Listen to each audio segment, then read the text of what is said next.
नमस्कार साथियों, कैसे हैं आप सब।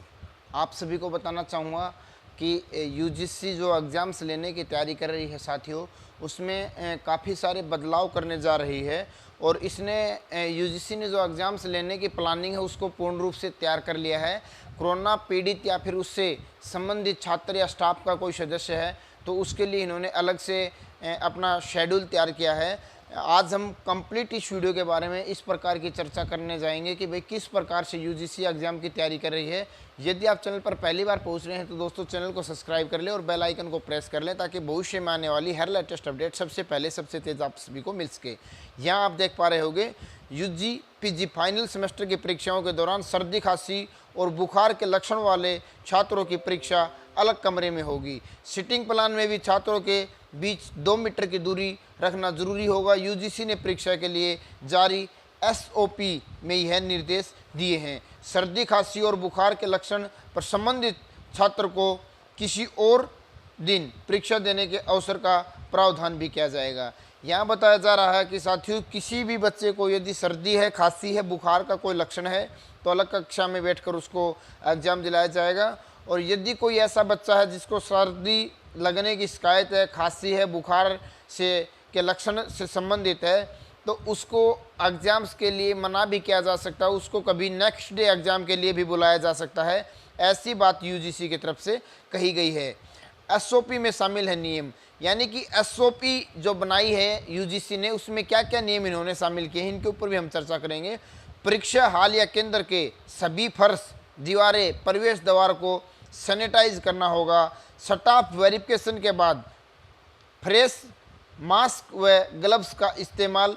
प्रवेश द्वार, परीक्षा हॉल, स्टाफ रूम में सैनिटाइजर, थर्मल स्कैनिंग की व्यवस्था रहेगी। परीक्षा की हर पाली के बाद परीक्षार्थियों की कुर्सी मेज सैनिटाइज करने होंगे। सभी वॉशरूम की सफाई और सैनिटाइजेशन करना होगा। दरवाजे और हैंडल, सीढ़ियों की रेलिंग, लिफ्ट बटन आदि को भी सैनिटाइज करना होगा। थर्मोगन से तापमान मापना होगा। परीक्षा से जुड़े अधिकारियों का तापमान ज़्यादा मिलने पर उन्हें तत्काल बाहर करना होगा। छात्रों के साथ प्राध्यापकों के लिए आरोग्य सेतु ऐप डाउनलोड करना जरूरी होगा। प्रत्येक दिन के आखिर में मास्क और ग्लव्स का निस्तारण पैडल पशु डस्टबिन में करना होगा। ये जानकारी शेयर की गई है कि यदि बच्चों को एग्जाम्स लिए जाते हैं तो जो स्टाफ रूम है थर्मल स्कैनिंग का काम किया जाएगा, जो भी वॉशरूम है उनको साफ़ किया जाएगा, सीढ़ियों को साफ़ किया जाएगा, लिफ्ट के जो बटन हैं उनको भी साफ़ किया जाएगा। मैं साथियों आपको बताना चाहूँगा, क्या आप अपने सरकारी कॉलेज में परीक्षा देने जाते हो, वहाँ आपको टॉयलेट में कभी सफाई मिलती है? पानी की टंकी के पास जाते हो, वहाँ कितना कीचड़ गंदगी होती है? ये सब यूजीसी की तरफ से कही जाने वाली बातें हैं, ये सब बकवास बातें हैं। इस प्रकार का कुछ भी नहीं हो सकता है नॉर्मली ये सैनिटाइज का काम ज़रूर कर लें, पर ऐसा नहीं हो पाएगा कि भाई हर प्रकार के हर व्यक्ति को सैनिटाइज ये कर पाएँ, क्योंकि साथियों स्टाफ की पहले ही कॉलेजेस में कमी है और इस कोरोना काल के दौरान कोई भी व्यक्ति जो है कॉलेज में आके खुश नहीं है। यदि प्राइवेट कॉलेज की बात की जाए तो वहाँ भी स्टाफ बहुत ही कम आने वाला है। कॉलेज के स्टाफ के जितने भी सदस्य हैं उनको सैलरी भी कॉलेजेस की तरफ से नहीं दिए जा रही है। यदि प्राइवेट कॉलेजेस की बात करें, हाँ गवर्नमेंट अपनी सैलरी तो कंटिन्यू दे पा रही है, 5-10% इनका टीएडीए कुछ काट रही है, जिसको लेकर भी ये काफ़ी रोष प्रदर्शन कर चुके हैं।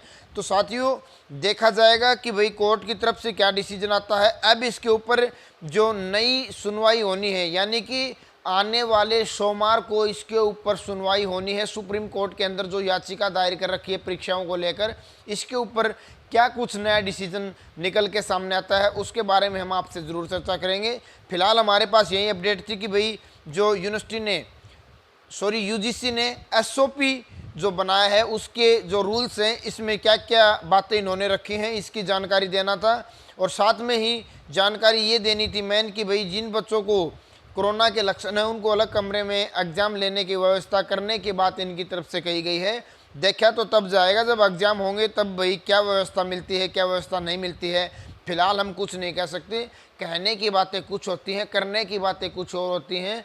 और सबसे पहले तो हमें जो सुप्रीम कोर्ट की तरफ से डिसीजन आना है उसका इंतज़ार करना होगा। जैसे ही उनकी तरफ से कोई फाइनल डिसीजन आएगा उसके बाद जो आगे की बातें हैं या आगे की जो तैयारियां हैं यूजीसी के एग्ज़ाम्स को लेकर, उनके ऊपर हम चर्चा करेंगे। फिलहाल के इस वीडियो के अंदर यही अपडेट आप लोगों के साथ शेयर करनी थी। धन्यवाद दोस्तों।